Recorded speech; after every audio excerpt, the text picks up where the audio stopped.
The streetlight outside 47 Oakwood Lane flickered twice before steadying. Lucas Reed noticed because he'd been staring at it for the past 20 minutes, unable to sleep, a cup of cold coffee forgotten on the kitchen counter.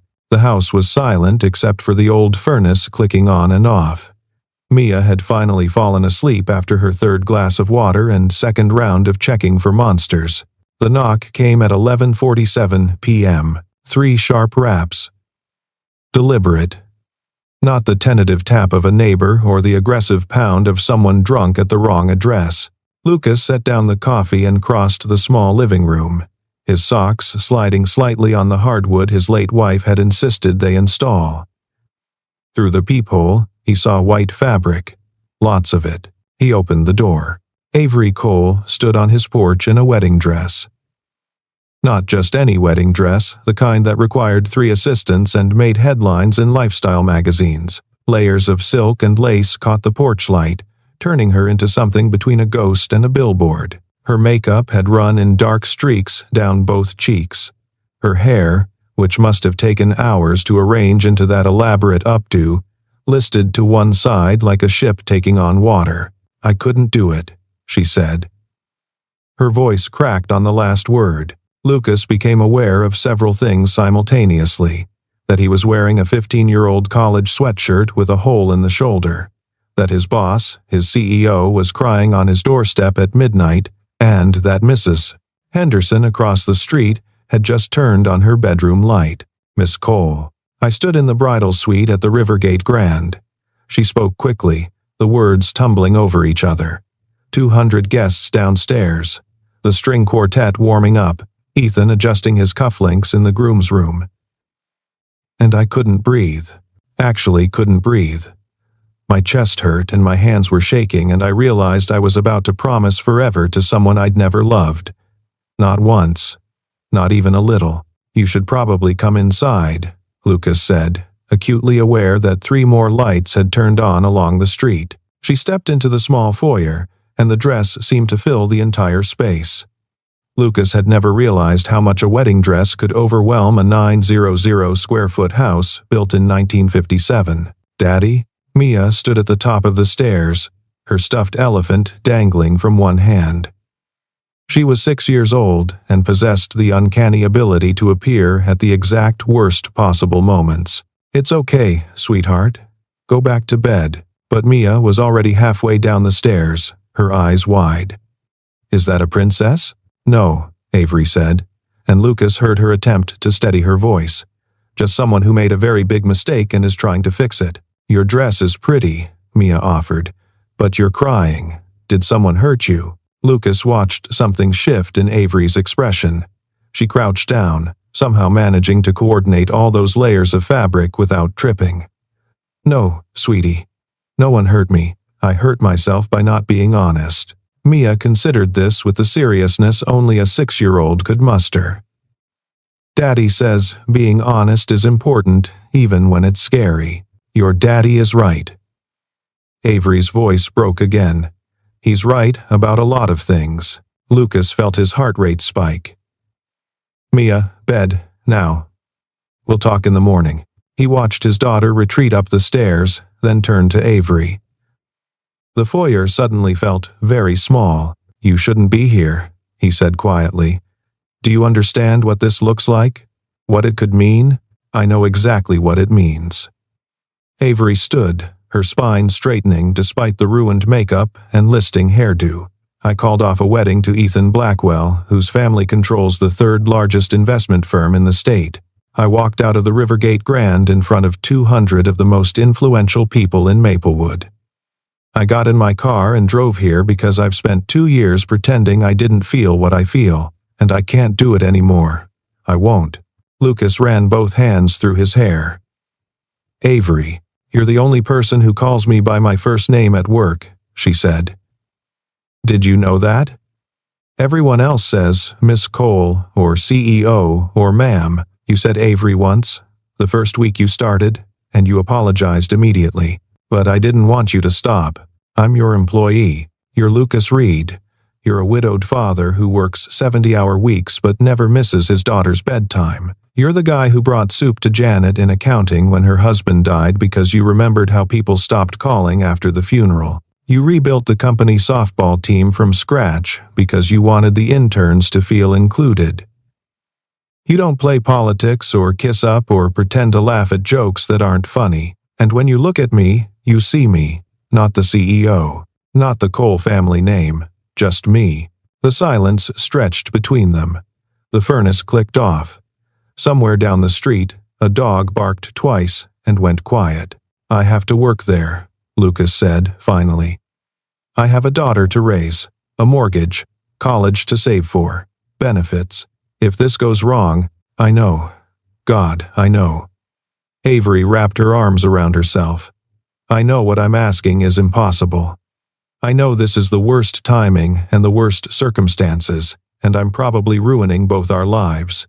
But I stood in that bridal suite tonight and realized I was about to commit the rest of my life to someone else when I've been in love with you since the corporate retreat 18 months ago. Lucas remembered the retreat. 3 days at a conference center in the mountains, mandatory team-building exercises that everyone hated, a final dinner where the wine flowed freely, and people actually started talking to each other like human beings.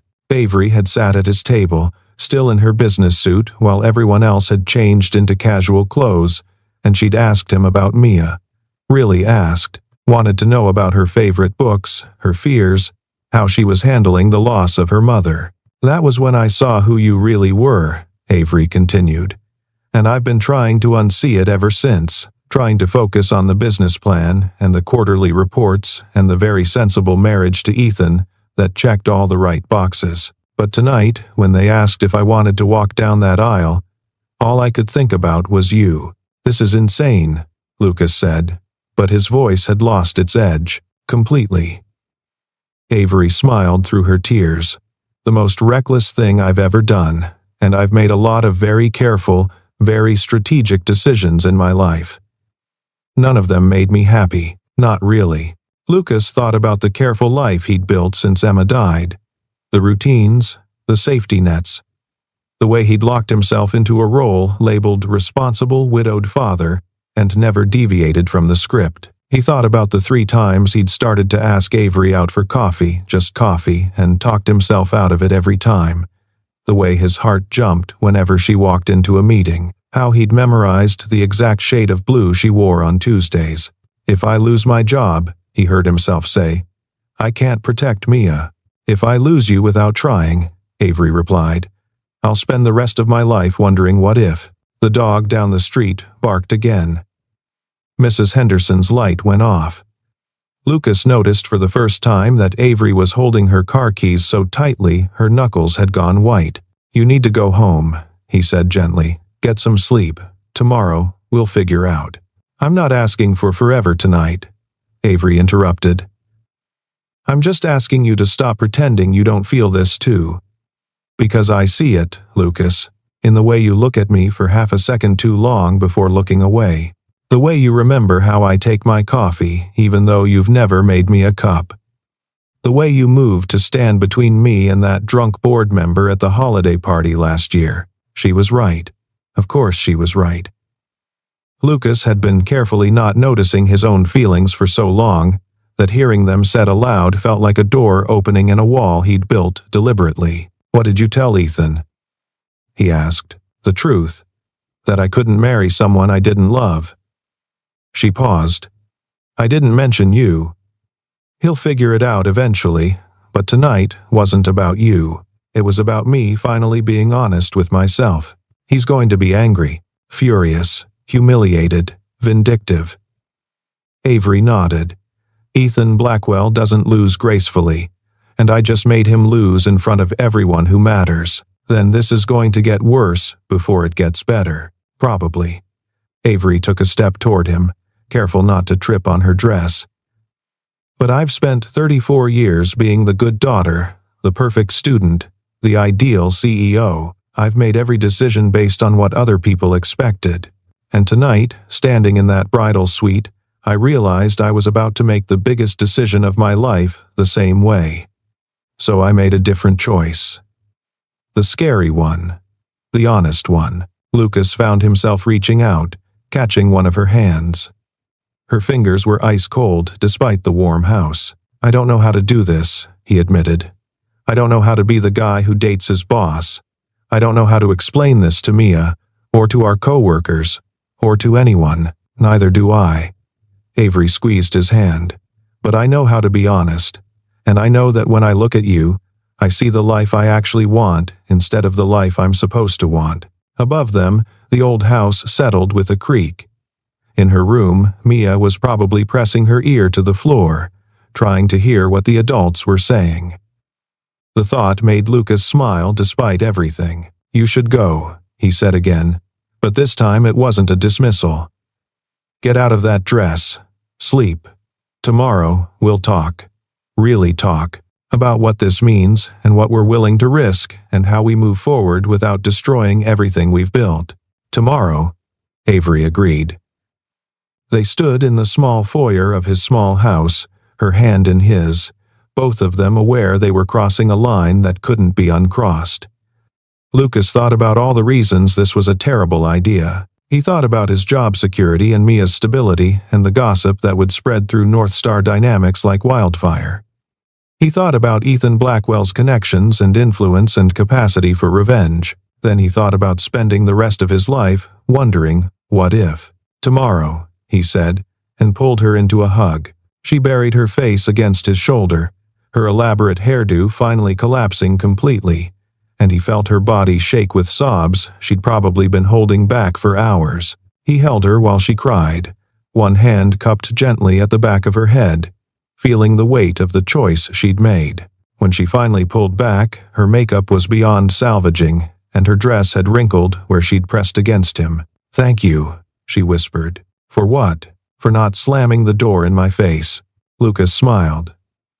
"I considered it." She laughed, watery and exhausted, and it was the most honest sound he'd ever heard her make. She left at 12:23 a.m., her dress bundled awkwardly into her car, her heels kicked off somewhere near his front door. Lucas watched her taillights disappear around the corner, then stood on his porch in his old sweatshirt, breathing in the cold night air and trying to process what had just happened. His phone buzzed. "Thank you for seeing me. For hearing me. For not thinking I'm completely insane." "Hey," he typed back. "Get some sleep. We'll figure it out." Her response came immediately. "Promise?" He looked up at Mia's window, where a small face was pressed against the glass. He thought about Emma, who'd told him 3 days before she died that she didn't want him to be alone forever. He thought about the careful, cautious life he'd been living, and the way Avery had looked, standing in his foyer in a wedding dress she'd never wear again. "Promise," he typed. Above him, Mia waved. He waved back, then went inside to explain to his 6-year-old daughter why a princess in a wedding dress had shown up at their house in the middle of the night. It wasn't the hard part, he knew. The hard part was coming tomorrow. Avery sat in her penthouse at 2 a.m., still wearing the ruined wedding dress because taking it off felt like admitting defeat. Her phone had been buzzing for 3 hours straight. She'd turned off the sound but couldn't stop herself from watching the screen light up with each incoming call, each text, each notification. Her mother. 47 missed calls. Her father. 31 texts, each one shorter and angrier than the last. The wedding planner.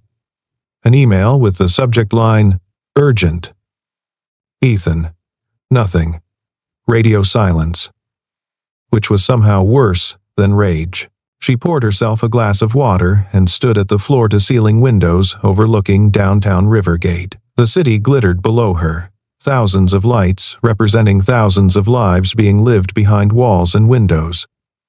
People sleeping peacefully, people fighting, people making love, people making mistakes. She'd grown up 20 miles from here, in the estate district where houses had names instead of numbers, and the neighborhood association required approval for exterior paint colors. The Cole family had lived at Windermere Manor for 4 generations. Her grandmother had served on the board of the symphony. Her grandfather had been photographed with 3 presidents. Her father ran the trust that owned half the commercial real estate downtown. Avery had learned at age 7 that she wasn't just a person, she was a legacy. A representative, a future leader who would marry well, produce acceptable heirs, and maintain the family's position in society's upper echelons. She'd learned at age 12 that love was something other people did. Practical people. People without responsibilities or reputations to uphold. She'd learned at age 19, when she'd dared to date a struggling musician, that disappointment was the worst emotion she could inspire in her father. Not anger, not frustration, just that quiet, cold disappointment that made her feel like she'd failed at the most basic level of being a Cole. She'd broken up with the musician. Graduated summa cum laude from Wharton. Returned to Maplewood to take her place at North Star Dynamics, the tech company her grandfather had founded and her father now chaired. She'd done everything right. Every single thing. And today, yesterday, now she'd been scheduled to complete the final checkbox on the list. Marry Ethan Blackwell, whose family's investment firm could merge with North Star to create an unstoppable empire. It made perfect sense on paper. Their accountants loved it. Their lawyers loved it. The board loved it. She'd said yes to his proposal because she was 34 and tired of fighting her own life.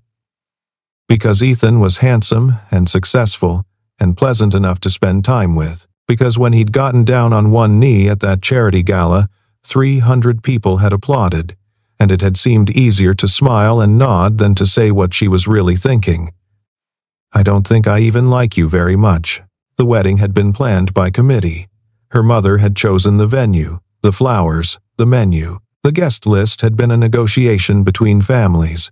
Each invite a strategic move in some larger game Avery had stopped trying to understand. Her dress had been featured in Maplewood magazine before she'd even tried it on. She'd gone through the motions, attended the dress fittings, smiled for the engagement photos, thanked people for their well wishes, nodded along when Ethan talked about the corporate structure of their future lives, together where they'd live, how they'd divide their time, which charities she'd focus on, which boards he'd join. He'd never once asked what she wanted. The bridal suite at the Rivergate Grand had smelled like lilies and expensive perfume. Her mother had been adjusting her veil for the 3rd time, talking about photography angles and reception timing. Her maid of honor, her college roommate who she hadn't spoken to in 5 years but who had the right social connections, was touching up her makeup. 20 minutes, the wedding planner had announced, poking her head through the door. The processional music is cued. Ethan is in position, and Avery had looked at herself in the full-length mirror. Really looked. At the woman in the designer dress with the professional makeup and the hair that had taken 3 people to arrange. At the diamond engagement ring that weighed down her left hand. At the life that was about to begin, mapped out in advance, every year planned, every milestone predetermined. She'd thought, this isn't my life.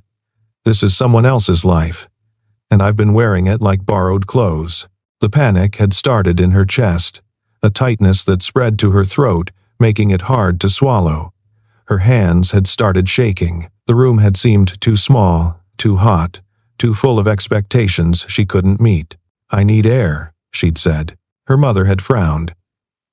Darling, the ceremony is starting in. I need air. Louder this time, sharper. She'd walked out of the bridal suite, down the service stairs, through the kitchen where the catering staff had frozen in surprise, out the back door, into the parking lot, still wearing the dress and heels that were supposed to carry her down the aisle. Her car had been parked near the service entrance, a small miracle. She'd gotten in, started the engine, and just driven. No plan, no destination, just away from the grand, away from the wedding, away from the life she was supposed to want. She'd ended up at a gas station 10 miles outside Maplewood, sitting in her car, trying to breathe. A teenager pumping gas in the next bay had stared at her with undisguised curiosity. She'd stared back, and suddenly she'd known exactly where she needed to go. Lucas Reed's address was in her phone. She'd looked it up once, 6 months ago, telling herself it was for emergency contact purposes if something happened to him during work hours. She'd never admitted, even to herself, that she'd memorized it. Now, back in her penthouse, Avery finally unzipped the dress and stepped out of it. The fabric pooled on the floor like a defeated ghost. She pulled on sweatpants and an old university t-shirt, clothes she only wore when she was completely alone, and sat down at her laptop. Her inbox was a war zone. But one email caught her attention. From her father, sent an hour ago. Subject: consequences. Body: we need to talk. Tomorrow, 9 a.m. My office. You've made your choice. Now you'll live with it. Avery closed the laptop. She knew what was coming. The disappointment. The lectures about responsibility and reputation. The threats about her position at North Star. The board seat she'd earned. The trust fund that was technically hers but practically controlled by family politics. She knew she'd probably just destroyed her relationship with her parents. That Ethan's family would make her life difficult. That society pages would have a field day with the runaway bride story. That her employees would gossip and her competitors would smell blood in the water. She knew all of this, and sitting in her penthouse at 2:47 a.m. in her university t-shirt, she felt lighter than she had in years. Her phone buzzed.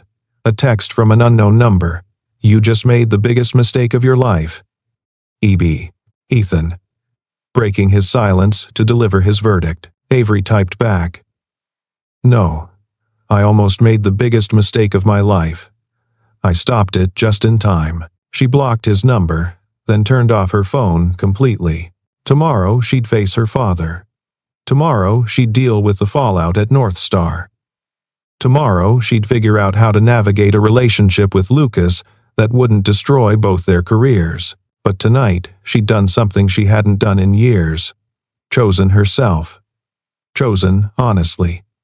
Chosen the terrifying possibility of real love over the safety of a loveless life done right. She got into bed, still feeling the ghost pressure of Lucas's arms around her, and fell asleep smiling. Lucas woke up to Mia sitting on his chest, her face 3 inches from his. Is the princess coming back? She asked. He checked the clock. 6:15 a.m. He'd slept maybe 3 hours. Probably not today, sweetheart, but she was sad. Lucas sat up, dislodging Mia onto the blankets. It's complicated, Mia. Complicated means you don't want to explain. She'd gotten that phrase from Emma. Hearing it now felt like a gentle elbow to the ribs. It means I'm still figuring it out myself. He pulled her into a hug. How about we make pancakes? They made pancakes. Mia got batter in her hair. Lucas burned the first 3. By the time they sat down to eat, it was almost 7 a.m., and his phone was ringing. Corporate calling. He let it go to voicemail. Then played it back on speaker while Mia drew pictures of last night's princess. Lucas, it's Gerald from HR. We need you to come in at 8:30 a.m. today instead of your usual time. Meeting with senior leadership, non-negotiable. Please confirm receipt. Lucas called Mrs. Henderson to ask if she could take Mia to school. She agreed immediately, which meant she'd definitely seen Avery's car last night and was dying to know what had happened. He thanked her and didn't offer details. At 8:15 a.m., Lucas walked into North Star Dynamics wearing his best suit and carrying the resignation letter he'd drafted at 5 a.m., unable to sleep. The lobby was already buzzing with tension. People clustered in groups, speaking in low voices that went silent when he passed. Janet, from accounting, touched his arm as he waited for the elevator. Whatever happens, she said quietly, you're a good man. Don't let them make you feel otherwise. The elevator ride to the 20th floor felt eternal. The executive suite was decorated in chrome and glass and uncomfortable modernist art. Lucas had been up here exactly 3 times in 2 years. Once for his initial interview, once for annual reviews, and once when he'd won the marketing campaign award last quarter. Avery's office was at the far end of the hall. Her assistant's desk was empty. Mr. Reed. Gerald from HR appeared from a conference room. This way, please. The conference room held 6 people. Gerald, Two board members Lucas recognized from company photos, the CFO, the general counsel, and sitting perfectly straight in a chair near the window, Avery. She'd changed into a navy pantsuit. Her hair was pulled back severely. Her makeup was flawless. She looked exactly like the CEO again, not the woman who'd cried in his foyer last night. But when their eyes met, something passed between them. A recognition, an acknowledgement. "Mr. Reed, please sit." The older of the two board members, Harrison Blake, whose nameplate read Vice Chair, gestured to a seat, deliberately not next to Avery. Lucas sat, placed the resignation letter face down on the table. "I assume you know why you're here," Harrison continued. "I can guess. Miss Cole has informed us of an inappropriate relationship." Harrison's distaste was evident, one that violates company policy regarding fraternization between employees of significantly different ranks. "There is no relationship," Avery said, her voice sharp. "Yet, there's been no inappropriate behavior during work hours. No exchange of favors. No compromised decisions. Lucas has maintained absolute professionalism for the entire time we've worked together. Yet you showed up at his house at midnight wearing a wedding dress," the CFO said. Lucas felt anger flare in his chest. "Don't talk about her that way, Mr. Reed." "No." He stood up. "You want to fire me? Fire me. You want to lecture me about professionalism? Fine. But you don't get to sit there and call her unhinged for being honest about her feelings. That took more courage than any of you have probably shown in your entire careers." Silence. Avery was staring at him with something like wonder. "I came prepared to resign," Lucas continued, putting the letter on the table. "I have a daughter to protect. I can't afford to be in a workplace where she could be used against me, or where my personal life becomes ammunition. But before I go, I want you to know that Miss Cole Avery is the best CEO this company has ever had. She rebuilt our culture. She retained talent. She grew revenue by 42% in 2 years, and she did all of that while maintaining the highest ethical standards I've ever seen in corporate leadership." He turned to Avery. "Last night, you asked if I felt the same way. I do. I have since the corporate retreat when you spent 30 minutes talking to me about my daughter and never once mentioned work. When I saw you really listen to the intern who was struggling, not because it would benefit you, but because you genuinely cared. I've been carefully not falling in love with you for 18 months because I was terrified of exactly this situation." Lucas Avery's voice broke. "But I'm done being careful. I'm done pretending. If that costs me this job, so be it. At least I'll be able to look my daughter in the eye and tell her I chose honestly over safety." He looked back at the board members. "I resign, effective immediately. You can work out the details with HR." He walked to the door. "Wait." It was the general counsel, who'd been silent until now. "Mr. Reed, sit down." Lucas turned. "Why?" "Because I need you to hear something before you make a decision you can't take back." She looked at Harrison. "And because Mr. Blake needs to hear it too." Harrison frowned. "Caroline." "Last night," Caroline interrupted, "I received a very interesting email from someone who claims Ethan Blackwell has been planning a hostile takeover of North Star for the past 8 months. According to this source, the wedding was never about love. It was about positioning himself to leverage family connections and board relationships to force a merger that would effectively give Blackwell Industries control of our company." Everyone was staring at her now. "The email includes documentation," Caroline continued. "Meeting notes, financial projections, communication between Ethan and 2 of our board members not present in this room discussing how to manage Cole out once the merger was complete." Avery had gone very pale. "Who sent it? I can't disclose that. But it's legitimate. I've verified enough of it to be deeply concerned." Caroline turned to Harrison. "You want to talk about inappropriate behavior? Let's talk about board members conspiring to undermine our CEO in favor of an outsider with a profit motive."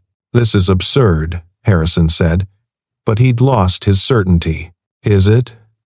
Avery's voice had turned to ice. Because last month, you suggested I consider stepping back after the wedding to focus on family planning.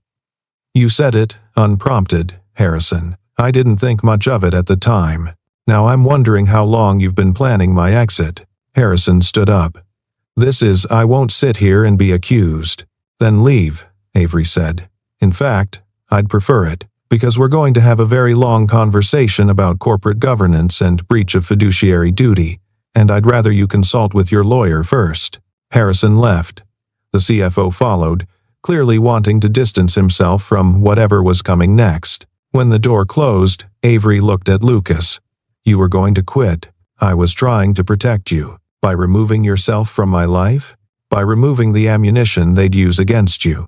She stood up, walked around the table, and stopped directly in front of him. They were standing in a conference room with 3 other people present, completely inappropriate for any workplace.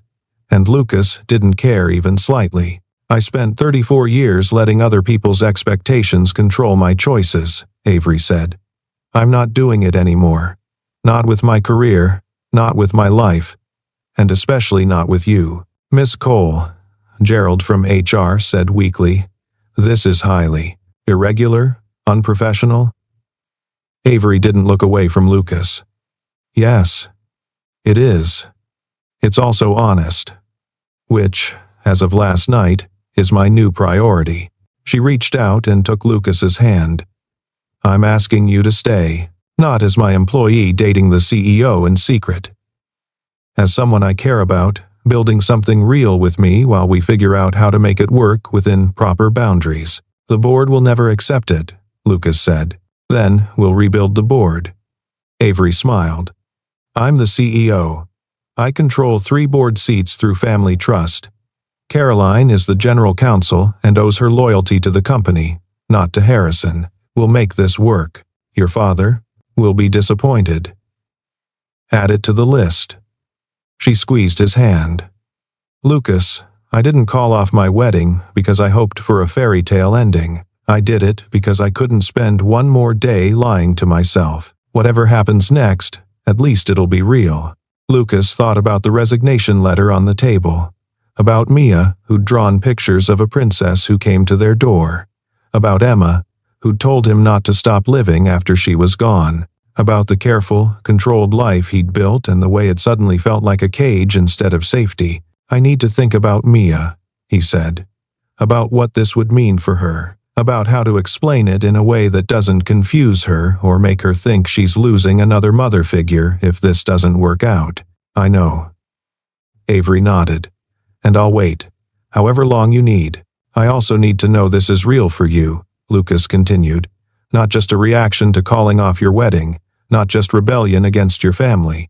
Real, because I have a 6-year-old daughter who lost her mother, and I can't bring someone into her life unless I'm sure. It's real, Avery said. I've known it for 18 months. I've just been too much of a coward to admit it. Gerald cleared his throat. For the record, HR will need documentation of your relationship status, a plan for managing workplace boundaries, and probably mediation sessions with an outside consultant. Noted, Avery said, still looking at Lucas. We'll handle it properly. Lucas pulled his resignation letter off the table and tore it in half. Then I guess I'm not quitting. The smile that broke across Avery's face was worth every risk, every complication, every difficult conversation that was coming. Good, she said, because we have a hostile takeover attempt to dismantle and a board to restructure.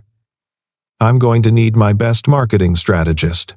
Just so we're clear, Lucas said, I'm not doing this for the job. I know. Avery released his hand reluctantly, stepping back into professional distance. But we're going to maintain proper boundaries at work. No favoritism. No compromised decisions. We're going to be so ethical, it's boring. Deal. Caroline was smiling. For what it's worth, I think you're both insane. But I also think you might be the first honest relationship I've seen in corporate leadership in 20 years. Gerald just looked exhausted. I'm going to need so much paperwork. Lucas left the conference room an hour later, still employed, technically single, and completely uncertain about what came next. But as he rode the elevator back down to the marketing floor, he felt something he hadn't felt in 2 years, the possibility of joy. His phone buzzed. A text from Avery. "Thank you for not giving up on me. Or on us. Whatever us becomes." He typed back, "Thank you for being brave enough to try." The elevator doors opened. The entire marketing floor was pretending not to stare at him. He walked to his cubicle, sat down at his computer, and got to work. Whatever storm was coming, he'd face it. But at least, he'd face it honestly. The storm hit at 2 p.m., delivered via every major gossip site simultaneously. Runaway bride CEO in secret affair with employee. Avery Cole cancels $1 million wedding for office romance. Blackwell family, devastated and appalled by CEO's betrayal. Lucas read the headlines on his phone, his stomach sinking with each new notification. Someone had leaked the story, not just leaked it, but weaponized it with carefully selected details and unflattering spin. By 3 p.m., reporters were camped outside North Star Dynamics. By 4 p.m., Lucas had 17 missed calls from numbers he didn't recognize. By 5 p.m., someone had posted his home address in the gossip site discussion threads, complete with a photo of his house taken from the street. "Mr. Reed." Avery's assistant appeared at his cubicle. "Miss Cole would like to see you in her office." The walk down the hallway felt like crossing a battlefield. Every eye tracked him. Conversations stopped mid-sentence. Janet from accounting gave him a thumbs up. Robert from IT mouthed good luck. Avery's office was on the 23rd floor. All windows and minimalist furniture and the kind of art that probably cost more than Lucas's car. She stood at the window, her back to the door, her posture rigid. "Close the door," she said without turning around. Lucas closed it. Ethan leaked it. She turned to face him. "He called me an hour ago to make sure I knew. Said he was protecting his family's reputation by being truthful about why the wedding was called off. He painted me as the villain, the unstable CEO who abandoned her commitments for an inappropriate relationship." "He can't prove any relationship," Lucas said. "We haven't. It doesn't matter." Avery cut him off. "The damage is done. By tomorrow, every business publication in the state will be running think pieces about CEO ethics and workplace harassment. Never mind that nothing unethical happened. Never mind that you're not directly subordinate to me. Never mind that I've never given you preferential treatment." She sank into her desk chair. For the first time since he'd met her, she looked genuinely defeated. "He also sent this." She turned her laptop around. Lucas read the email displayed on screen. It was from a law firm, not just any firm, but one of the most expensive in the state. "Breach of contract," Lucas read aloud. "Emotional distress, reputational damage, business relationship interference." He looked up. "This is insane. You didn't marry him. That's not a contract violation." The prenuptial agreement included morality clauses, provisions about conduct that could damage either family's reputation. Avery's voice was flat. "Ethan's lawyers are arguing that my behavior specifically, the public manner of calling off the wedding and the implied reason for doing so, violated those provisions. They're seeking damages of $15 million. Lucas felt the floor tilt under him. $15 million. It's not about the money. His family has money. This is about punishing me. About making me an example. She closed the laptop. His lawyers also made it clear that if I choose to pursue a relationship with you, they'll expand the lawsuit to include you as a co-defendant. Alienation of affection. Tortious interference. That's completely legal in this state, unfortunately. Avery's smile was bitter. I checked with Caroline. Lucas sat down in the chair across from her desk. His hands were shaking. So what do we do? I don't know. For the first time, he heard real uncertainty in her voice. I'm not afraid of Ethan's lawsuit. I have better lawyers. But I am afraid of what this is doing to you. Your address is public now. Reporters are probably camped outside your house. Mia is going to see this. Your neighbors are going to have opinions. The school might get calls. She was right. All of it was right. Lucas thought about picking up Mia from Mrs. Henderson's, about trying to explain why strangers were taking pictures of their house, about the questions she'd face at school tomorrow. "I'm so sorry," Avery said. I don't know what I thought, that somehow we could control the narrative, that being honest would be enough. I was naive." "You were brave," Lucas corrected. "There's a difference. Brave would have been figuring this out before dragging you into it. You didn't drag me anywhere." Lucas leaned forward. "Avery, I'm a 36-year-old widower with a daughter and a mortgage. I'm not some naive kid who doesn't understand consequences. I knew this would be complicated. I chose to stay anyway. But Mia will be fine. She's tougher than you think." He hoped it was true. "What I need to know is, are you okay?" Avery blinked at him. "Am I okay? You just had your private life plastered across every gossip site in the state. Your ex-fiancé is suing you for $15 million. Your family is probably furious. The board is in chaos. Are you okay?" She stared at him for a long moment, and then unexpectedly she laughed. Not a happy laugh. A slightly unhinged, exhausted laugh that made Lucas want to hug her and also check if she needed medical attention. "No," she said finally. "I'm not okay. I'm terrified and exhausted and second-guessing everything.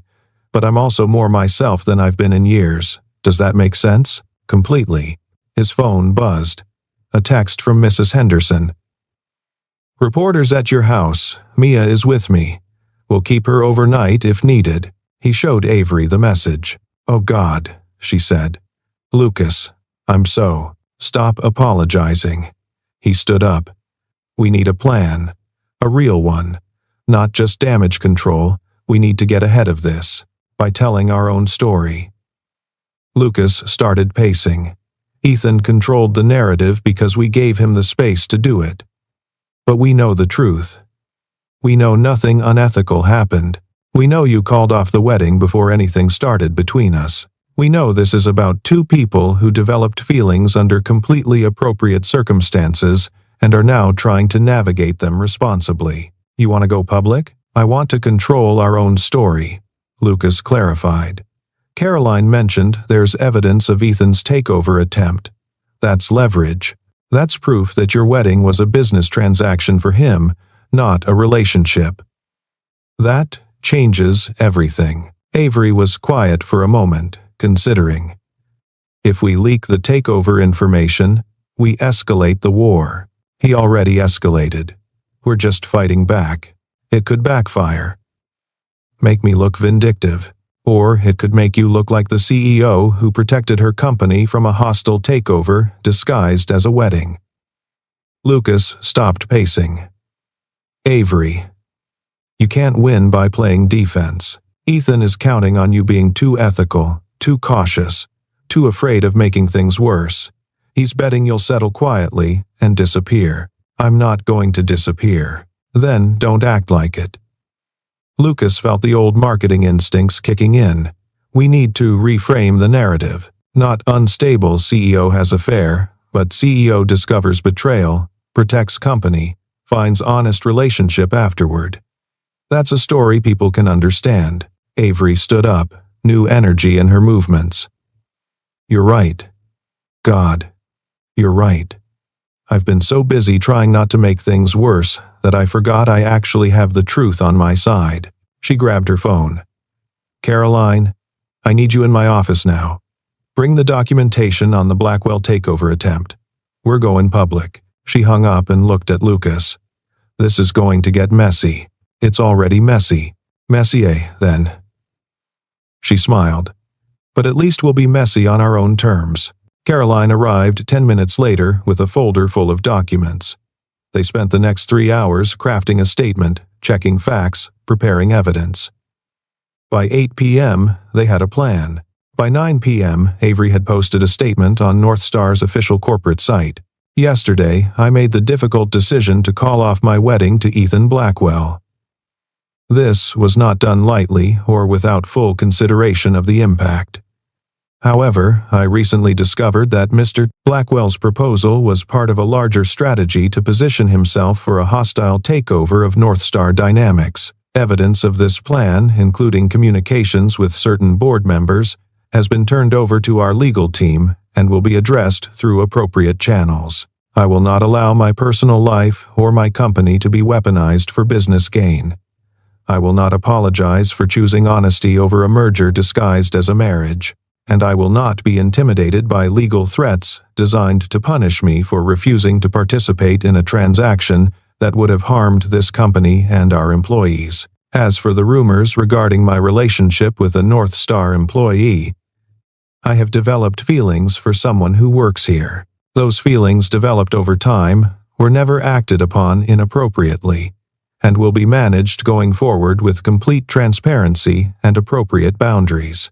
HR has been fully informed, and we are working with external consultants to ensure all company policies are followed. I remain committed to leading North Star with integrity, protecting our employees, and building the innovative culture we've developed over the past 2 years. Anyone who questions that commitment is welcome to examine our record. Avery Cole, CEO. Lucas read it 3 times. You're sure about this? No. Avery hit publish. But I'm done being careful. The response was immediate and explosive. Within an hour, North Star CEO was trending. Within 2 hours, business reporters were demanding comments from Ethan's family. Within 3 hours, someone had leaked screenshots of the takeover planning documents, and the narrative was shifting. By midnight, the headline had changed. CEO exposes ex-fiancé's corporate conspiracy. Lucas's phone buzzed at 12:30 a.m. Mrs. Henderson. Reporters gone from your street. Mia asleep. You can pick her up in the morning. She drew you a picture titled Daddy and the Princess Fighting Dragons. He showed Avery the message. They were still in her office, both exhausted, surrounded by empty coffee cups and discarded strategy notes. Smart kid, Avery said. She gets it from her mother. Lucas smiled. Emma always said the truth was like a dragon. Scary to face, but better than living in fear of it. I would have liked her. She would have liked you too. She always respected people who were willing to fight for what mattered. They sat in comfortable silence for a moment. Go home, Avery said finally. Get Mia. Make sure she's okay. We'll deal with whatever comes next tomorrow. What about you? I'll sleep here. I have a couch in the attached office.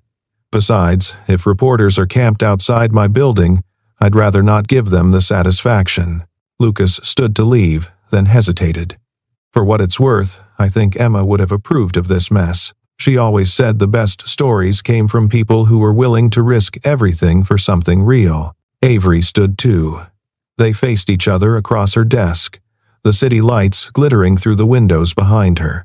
Thank you, she said, for not running, for fighting with me instead of for me, for treating me like a partner instead of a problem to solve. That's what this should be, Lucas said. Partnership, not rescue. She walked him to the door.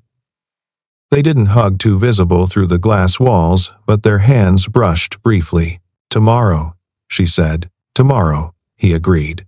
He rode the elevator down alone, walked through the empty lobby, and stepped out into the cool night air. A few reporters still lingered near the parking garage, but they didn't approach him. The story had moved beyond simple gossip. Now it was corporate intrigue, business warfare. Lucas got in his car and drove to Mrs. Henderson's house. His daughter was asleep on her couch, the promised picture on the coffee table. 2 stick figures, one tall, one short, standing beside a much taller stick figure in a triangle dress, all 3 holding swords.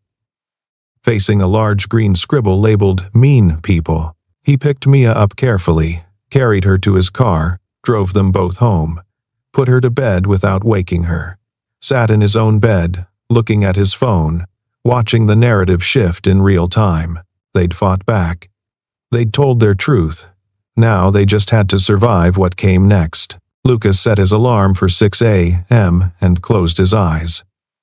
Tomorrow, They'd face the dragons again. The emergency board meeting was called for 9 a.m. the following morning. Avery arrived at 8:45, dressed in a charcoal suit that could double as armor. She'd slept 3 hours on her office couch and woken up to 247 new emails. 63 were supportive. The rest ranged from concern to outright hostility. The boardroom was already full when she entered. 12 board members, Caroline, the general counsel, Gerald from HR, and sitting at the far end of the table, her father. She hadn't expected him, hadn't prepared for him. For a moment, she was 12 years old again, disappointing him with a B+ on her report card. Then she remembered. She was 34, the CEO, and done apologizing for living honestly. "Thank you all for coming on short notice," she began, taking her seat at the head of the table. "I assume you've all seen yesterday's statement. Seen it? It's been viewed 2 million times. This from Thomas Chen, the CFO who'd been suspiciously quiet during yesterday's meeting, along with the documentation about Blackwell's takeover attempt, which, by the way, implicates 2 people in this room." Silence. "Care to elaborate?" Avery asked pleasantly. Harrison Blake and Victoria Morris had meetings with Ethan Blackwell. Multiple meetings. "There are emails discussing transition plans for after your wedding. They were actively working to push you out in favor of a Blackwell-controlled merger." Harrison and Victoria, sitting side by side, both looked like they'd rather be anywhere else. "Is this true?" Avery addressed them directly. Harrison cleared his throat. "It was. We were exploring options. For the company's benefit, behind my back. In coordination with my fiancée. Planning to replace me as CEO. "You're being dramatic," Victoria said. "It was just preliminary discussions about possible synergies." "Possible synergies?" Avery's voice remained calm. "You conspired with an outside party to orchestrate my removal from leadership. That's not exploring synergies. That's betrayal of fiduciary duty." "Your father agrees with us," Harrison said, playing his trump card. All eyes turned to Richard Cole. He sat perfectly still, his expression unreadable, a skill he'd perfected over 40 years in business. "Miss Cole," he said, using her title deliberately, "you've created a scandal that's damaged this company's reputation. You've exposed us to legal liability. You've made yourself a liability." Avery felt the familiar sting of his disappointment. The old instinct to apologize, to back down, to make it right, rose up in her chest. She pushed it down. "No," she said. "Excuse me?" I said no. "I'm not accepting that framing." Avery stood up, commanding the room. "Yesterday, I discovered that my wedding, an event I was pressured into by family expectations and business convenience, was actually part of a hostile takeover attempt. I exposed that attempt. I protected this company. And yes, in the process, I also admitted to having feelings for someone who works here, feelings that developed naturally, were never acted upon inappropriately, and are being handled with complete transparency." She looked around the table. "Some of you are uncomfortable with that transparency.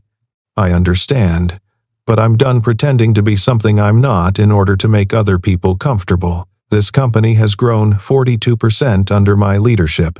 Employee retention is at an all-time high. We've launched 3 successful products and are developing 2 more. Our ethical standards are the envy of the industry. None of that matters if you've compromised your judgment," Harrison argued. "Compromised my judgment?" Avery pulled out a folder. "Let's talk about compromised judgment. Let's talk about the 3 deals you've pushed this year that would have benefited companies where you hold personal investments. Let's talk about Victoria's daughter mysteriously getting a consulting contract with one of our vendors. Let's talk about Thomas's expense reports from the Las Vegas strategy conference that was actually a bachelor party." She dropped the folder on the table. "I've been tracking ethical violations for 6 months. Caroline has the full documentation. If we're going to discuss compromised judgment, let's be thorough." The room erupted. Accusations flew. Denials were shouted. Caroline sat quietly taking notes. Richard Cole held up one hand. The room fell silent immediately, a trick Avery had seen him use her entire life. "Enough," he said. "Avery, a word, alone. Anything you need to say can be said here, now." His voice was ice. They stepped into the hallway. Richard closed the door behind them. "What are you doing?" he demanded, his composure finally cracking. "My job. Protecting this company. By creating a circus? By dragging our family name through gossip sites? By admitting to an inappropriate relationship with a subordinate?" "He's not my subordinate," Avery said. "He's 3 levels removed from me organizationally, and nothing inappropriate happened until after I called off the wedding. That's not how it looks. I don't care how it looks. I care about the truth." She met her father's eyes. "You pressured me to marry Ethan. You said it was good for the family, good for business, good for my future. But it wasn't about any of that. It was about maintaining appearances. About your relationship with the Blackwell family. About deals you had cooking that needed that alliance. That's not. Don't lie to me. Not anymore." Her voice broke. "I spent my entire life trying to be the daughter you wanted. The perfect Cole heir. And it was killing me, slowly, every day, until I finally admitted I was in love with someone who sees me as a person, not as a legacy project." Richard was quiet for a long moment. "Lucas Reed," he said finally. I looked him up. "Widower. 1 daughter, middle-class background. He's ordinary. He's extraordinary," Avery corrected.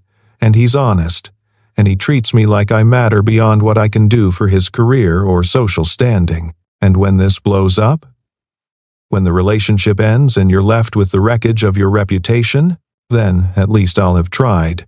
At least I'll have chosen myself for once." She straightened her shoulders.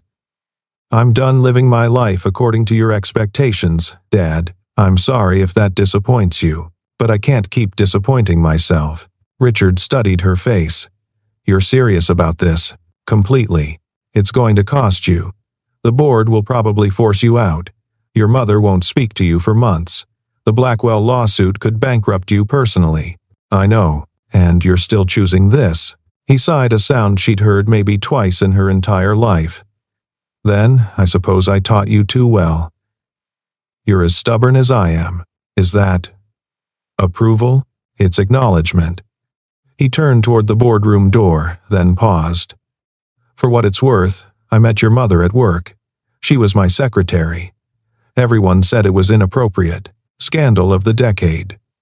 A small smile. "We've been married 38 years. Avery felt tears prick her eyes. "You never told me that. You never needed to know. Until now." He opened the door. "Let's go finish this." They returned to the boardroom. Richard took his seat. "I move that we accept the resignations of Harrison Blake and Victoria Morris, effective immediately," he announced. "Their breach of fiduciary duty is well documented and inexcusable." Stunned silence. "I second the motion," said Martha Freeman, the oldest board member, who'd been silent until now. "And I'd like to add, Miss Cole, I apologize for doubting you. What you did took remarkable courage. The kind of courage we need in leadership." The vote was unanimous, with Harrison and Victoria abstaining. They left the boardroom, white-faced and furious.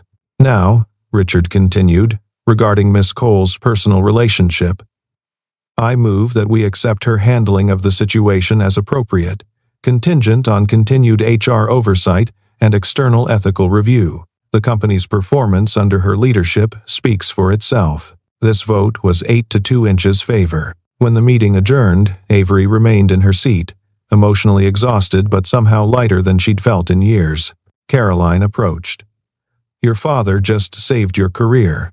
"I know. He also terrifies me. Everyone." Avery returned to her office to find Lucas waiting in the hallway outside. He was holding a coffee and looking profoundly uncomfortable in his suit. "How'd you know I'd need this?" she asked, accepting the coffee. "Because I've worked for you for 2 years, and you drink 3 cups before noon." He smiled. "How bad was it?" 2 board members resigned. My father, maybe possibly slightly defended me, and I still have a job. That's miraculous. She unlocked her office door. They sat across from each other, her behind the desk, him in the visitor's chair, maintaining professional distance, being careful. Gerald wants us in mediation next week, Avery said, to establish boundaries and protocols. Makes sense, and I need to recuse myself from any decisions that directly affect your career. Promotions, raises, reviews, all of that has to go through others now. Understood. And we have to be visible at work as completely professional. No personal conversations in the office, no lunch together, no appearance of favoritism. Avery, Lucas interrupted gently. I know. I understand what we're signing up for. The question is, are you sure you want to sign up for it? Because this doesn't get easier. The scrutiny doesn't stop. Ethan's lawsuit is still pending. The gossip sites will follow us for months. Every decision you make will be second-guessed. Every interaction we have will be analyzed. I know. And you still want this? She looked at him, really looked at him. At the man who'd let her cry on his shoulder in a wedding dress, who'd stood up to the board on her behalf, who'd helped her find the courage to fight back instead of hide. Yes, she said. I want this. I want you. I want to figure out what we could be together. It terrifies me. Lucas smiled. Then I guess we're doing this. Properly, ethically. With so many boundaries and protocols that it's almost boring. The most boring relationship in corporate history. Exactly. She smiled back, starting after work. When we're both just people, not CEO and employee, I'll pick you up at 6, Lucas said, for a completely appropriate, non-work-related dinner, where we'll discuss our plan for navigating this situation like responsible adults. It's a date. Technically, it's a planning session. Even better. He stood to leave, then hesitated. For the record, you were incredible in there. Whatever happened in that boardroom, you fought for yourself, for us, for what was right. That's everything. After he left, Avery sat alone in her office, looking out at the city. Her phone buzzed with a text from her mother. Your father told me what happened. I don't approve, but I don't disapprove either. That's progress, I suppose. Come to dinner Sunday. Bring him. I want to meet the man who inspired my daughter to finally grow a spine. Avery laughed, really laughed for the first time in days. She texted back, see you Sunday. Then she got back to work. Because she was still the CEO, still had a company to run, still had responsibilities and protocols and a reputation to rebuild. But for the first time in her life, she was doing it all as herself. Honestly. Completely. Without apology. The dragon had been faced. Now came the harder part. Building something real in the aftermath. The first brick through Lucas's window came at 2 a.m. on a Wednesday. He woke to the sound of breaking glass and Mia screaming. By the time he reached her room, she was hiding under her bed, hands clamped over her ears, sobbing. It's okay, sweetheart. I've got you. He pulled her out gently, carried her to his room, held her while she shook. Just some kids being stupid. It's okay. But it wasn't okay. The brick had a note wrapped around it. Homewrecker. He called the police. They took a report, said they'd increase patrols in the neighborhood, and left. Lucas spent the rest of the night boarding up the window with cardboard and duct tape. Mia sleeping fitfully in his bed, flinching at every sound. In the morning, he found his car had been keyed. Someone had spray-painted Gold Digger across the driver's side. He called in sick to work for the first time in 2 years. By noon, Avery was at his door. She must have driven directly from the office. She was still wearing her CEO armor, though she'd ditched the heels for flats somewhere along the way. Gerald told me you called in sick, she said. You never call in sick. Lucas showed her the window. The car.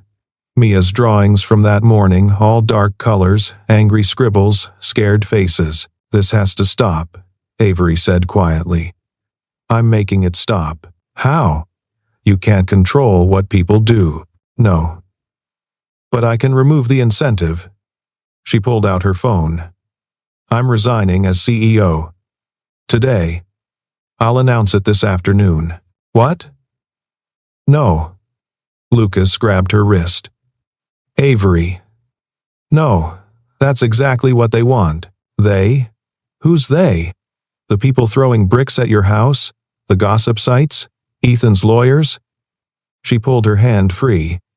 Lucas, your daughter is traumatized. Your property is being vandalized. This is my fault. It's not your fault that people are cruel. It's my fault that you're a target. Her voice broke.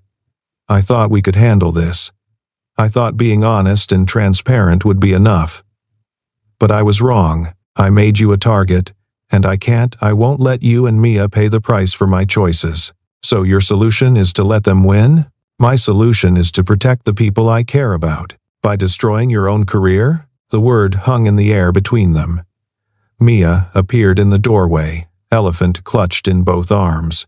Is the princess leaving? She asked quietly. Avery crouched down. Hi, sweetie. I heard about your scary night. Someone threw a rock at my window. Mia's voice was very small.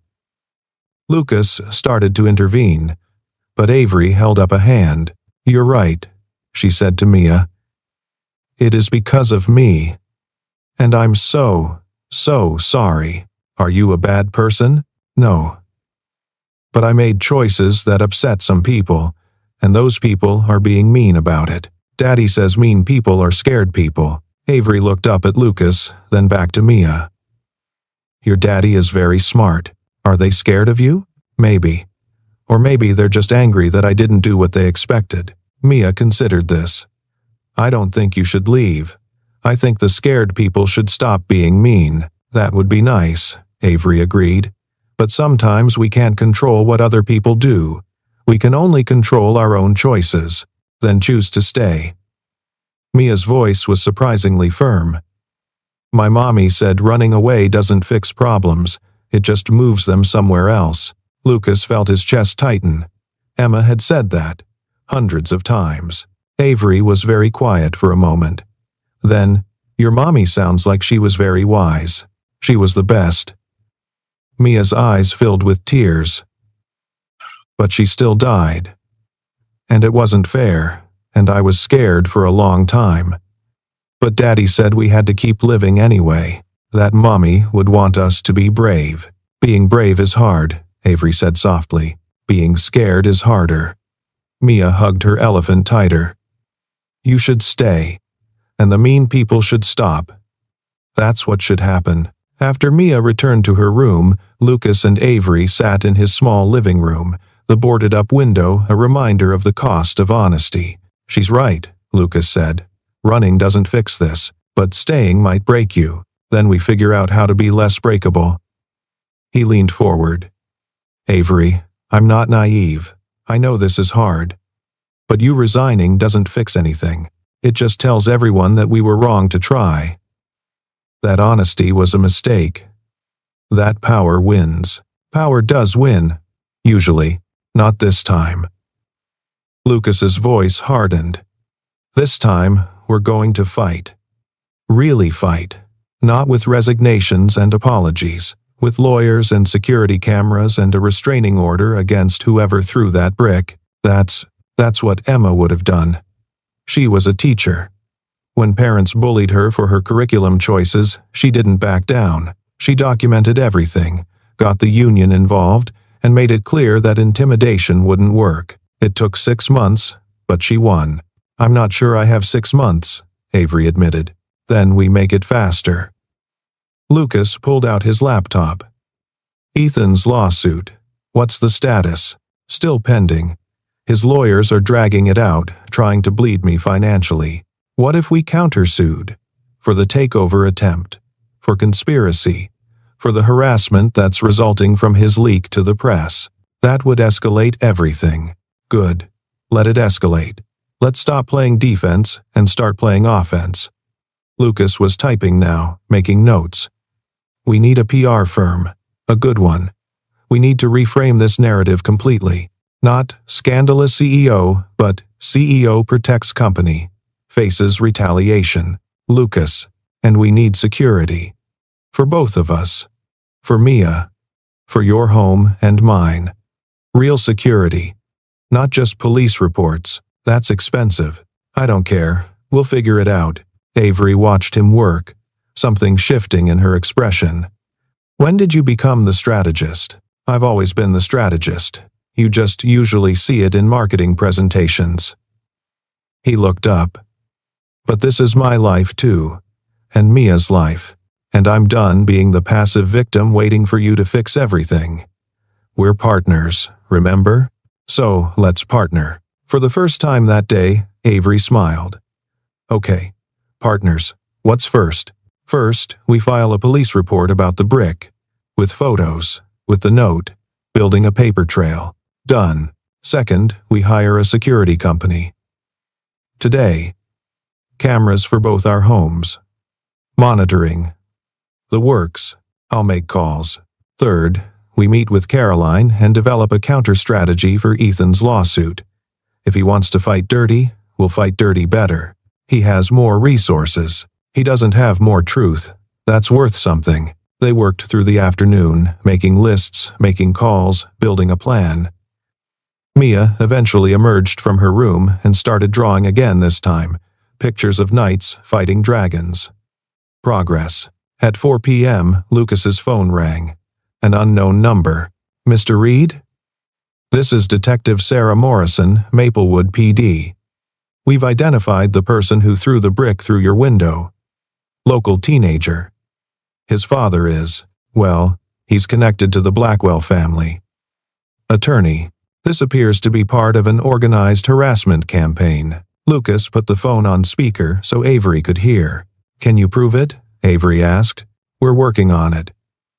But I wanted you to know. You're not dealing with random vandalism. This is coordinated. Which means it's prosecutable. What do we need to do? Lucas asked. Keep documenting everything. Every threat, every incident, every contact. And consider legal representation. This is bigger than a brick through a window. After the call ended, Avery and Lucas looked at each other. He's trying to destroy us, Avery said, piece by piece.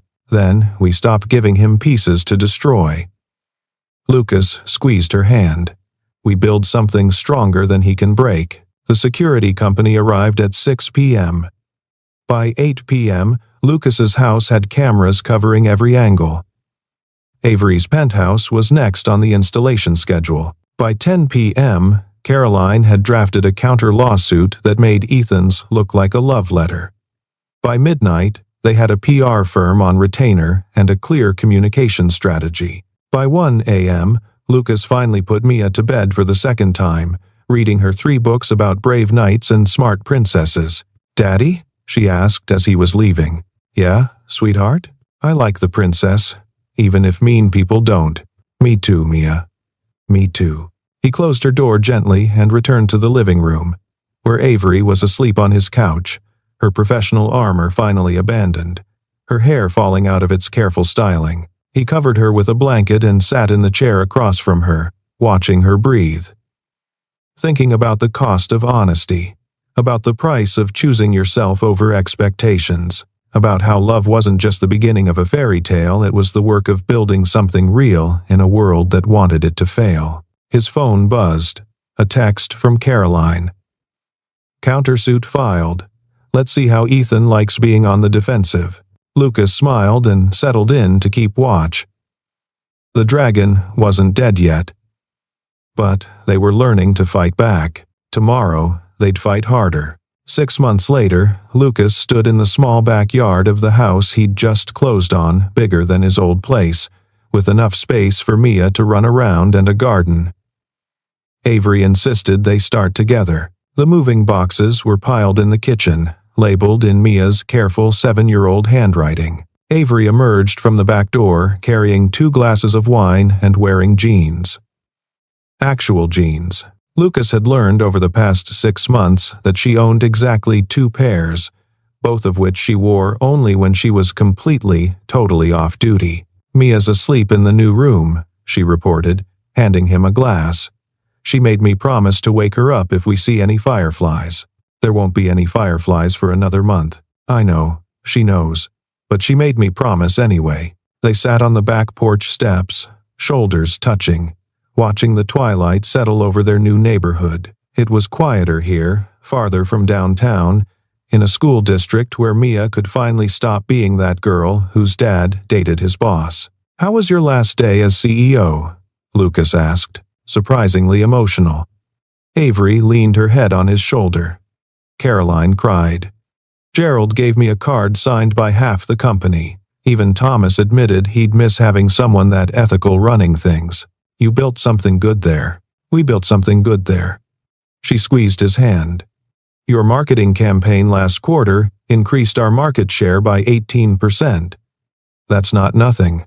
I'm just glad I got to finish it before my voluntary departure." They'd both left North Star 3 months ago, Avery stepping down as CEO on her own terms, Lucas accepting a generous severance package that looked like routine restructuring but felt like freedom. The board had appointed Martha Freeman as the new CEO. The company was thriving, and both Lucas and Avery had moved on to new chapters. "Your consulting firm is doing well," Lucas observed. 4 clients in 2 months. Not bad for someone whose reputation was supposedly destroyed. Avery smiled. "Turns out people value a CEO who chose ethics over convenience." Who knew? Everyone. Everyone knew. His phone buzzed. A text from Martha. The Blackwell lawsuit was dropped. Complete dismissal with prejudice. "Thought you'd want to know." Lucas showed Avery the message. She read it twice, then set down her wine glass and pressed both hands to her face. Her shoulders shook. "Hey," Lucas said gently. "I know. She looked up, tears streaming down her face. "I spent 8 months wondering if he was going to bankrupt me. If I'd have to sell my condo. If I'd cost you everything. And now it's just over." His countersuit probably helped. Turns out judges don't love it when you orchestrate harassment campaigns against witnesses. The teenager who'd thrown the brick had eventually confessed. His father, Ethan's family attorney, had been disbarred. 2 other people involved in the harassment had been charged. The investigation had revealed a pattern of intimidation that made Ethan's lawsuit look frivolous by comparison. His lawyers had quietly dropped everything last week. "We won," Avery said, like she couldn't quite believe it. "We survived," Lucas corrected. "Winning looks different than I expected." "How so?" He gestured to the house behind them. "I'm living in a bigger house in a better school district because of the severance package I got for leaving a job I actually liked. You're building a consulting practice from scratch at 35, after walking away from a CEO position most people dream of. We're both starting over. Is that winning?" "Yeah, I think it is." Lucas took her hand. "Because we're starting over on our own terms, not because we were forced out, not because we were broken. Because we chose something different." Avery was quiet for a moment. "My mother called yesterday, asked when we were getting married. What did you tell her? That we're not rushing into anything. That we're doing this right. That she'll know when we know." "Good answer. She's been surprisingly supportive lately. I think she's impressed we survived." "Your father too?" "In his way. He told me last month that choosing myself over the family name was the most Cole thing I'd ever done. I think it was a compliment. Definitely a compliment." They sat in comfortable silence, watching the stars emerge. Inside, Mia slept in her new room, surrounded by boxes labeled stuffed animals and books about knights. "I need to tell you something," Avery said suddenly. Lucas felt his chest tighten. "I was terrified the first time I came to your door, not because of the scandal or the consequences, but because I didn't know if I was capable of real love, of the kind that's messy and complicated and doesn't fit on a spreadsheet.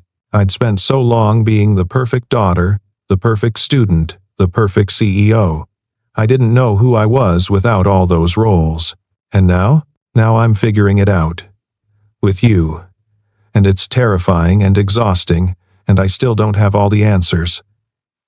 But I know I'm more myself than I've ever been, and that's because you see me. Not the legacy, not the position, just me." Lucas pulled her closer.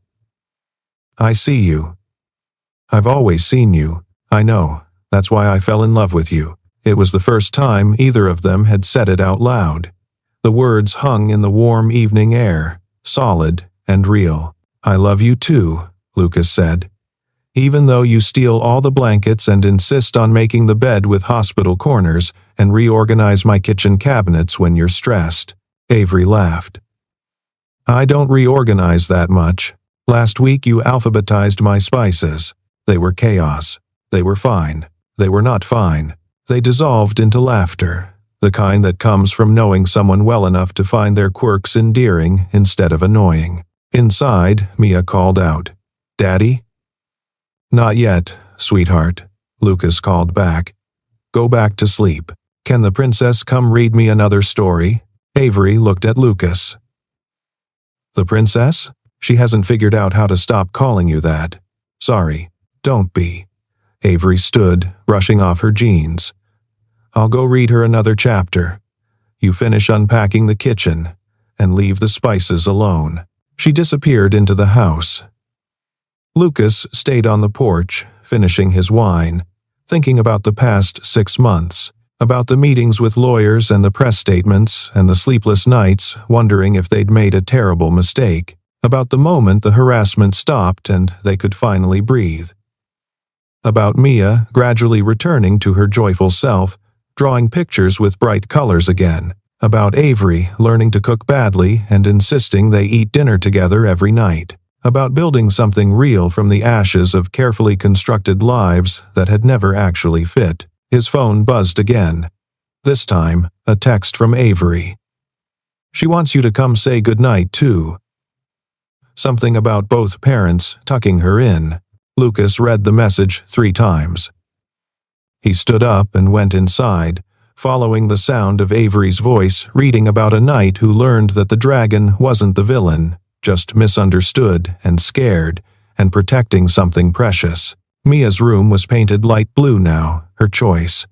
Her books lined the shelves Lucas had installed yesterday. Her drawings covered one wall, including the one she'd made that first night, of her daddy and the princess and her, all holding swords. "Daddy!" Mia reached out when he appeared. The princess was just reading about the dragon who learned to be friends with the people. Sounds like a good story. It is.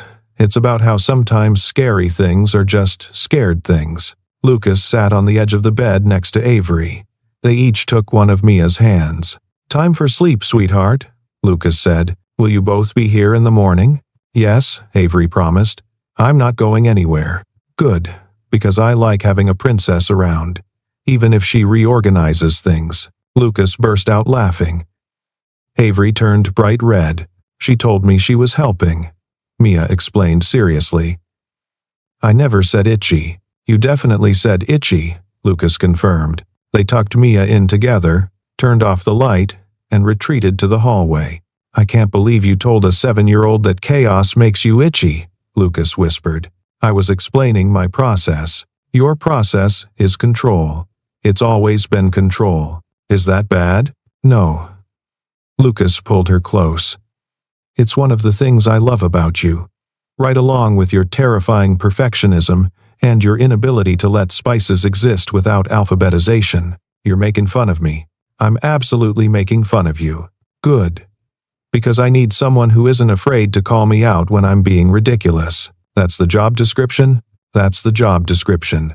They finished unpacking the kitchen together, Lucas stubbornly refusing to alphabetize anything, Avery stubbornly alphabetizing when he wasn't looking. They argued about shelf placement and cabinet organization and whether mugs should be grouped by size or by color. It was domestic and ordinary and absolutely nothing like the lives they'd been living 6 months ago. At midnight, they collapsed onto the couch, surrounded by empty boxes and bubble wrap. "We have so much left to unpack," Avery said. "Tomorrow, I should get home. Early meeting with a new client. Or you could stay." Lucas said it casually, but they both knew what he was asking. Avery was quiet for a moment. "Mia knows you're here sometimes," knows we're together.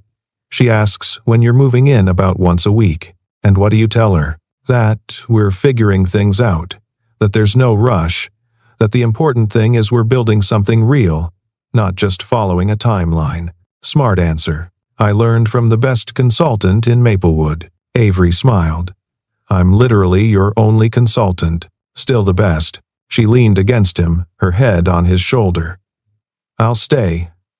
But I'm not moving in. Not yet. I want to do this right. I want Mia to be ready.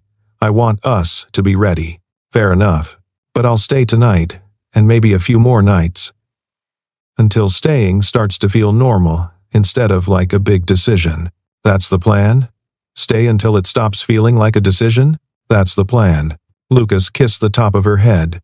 I can work with that plan. They sat in comfortable silence, the house settling around them, creating the kind of creaks and groans that meant home instead of shelter. Outside, the neighborhood was quiet. Inside, Mia slept soundly for the first time in months, and somewhere between them, in the space created by honesty and courage and the willingness to fight for something real, a future was taking shape. Not the future Avery's family had planned, not the future Lucas had mapped out when Emma died, but a future they were building together, one brave choice at a time. Avery's phone buzzed. She checked it, then showed Lucas the screen. An email from a journalist at a major business publication. Miss Cole, I'm writing a story about women in tech who chose ethics over expedience. Your name keeps coming up. Would you be willing to be interviewed? Are you going to do it? Lucas asked. Maybe. If they promise not to focus on the scandal. If they want to talk about building something real instead of just about what I walked away from, you should do it. Because your story matters. Because someone out there is probably standing in a bridal suite right now, wondering if she has the courage to choose herself. And maybe hearing your story will help. Avery kissed him. Properly. For a long time. What was that for? He asked when they finally broke apart. For seeing me. For fighting with me. For being the kind of partner who pushes me to be brave instead of safe. Always. They stayed on the couch until 2 a.m., talking about the future. About Avery's growing consulting practice. About Lucas's plans to maybe write a book about corporate culture. About Mia's upcoming birthday, and whether she was old enough for the puppy she kept requesting. About whether they wanted more kids someday. About how to blend their lives without losing their individual selves. They didn't have all the answers. But they had each other, and they had the courage to keep asking questions. Eventually, they made their way to the bedroom, Lucas's bedroom in their new house, where everything still smelled like fresh paint and possibility. They fell asleep tangled together, and if Lucas dreamed, he dreamed of dragons that turned into doors, and doors that opened onto lives more honest and real than anything he'd dared to imagine. In the morning, Mia woke them up at dawn, demanding pancakes and asking if there were fireflies yet. There weren't.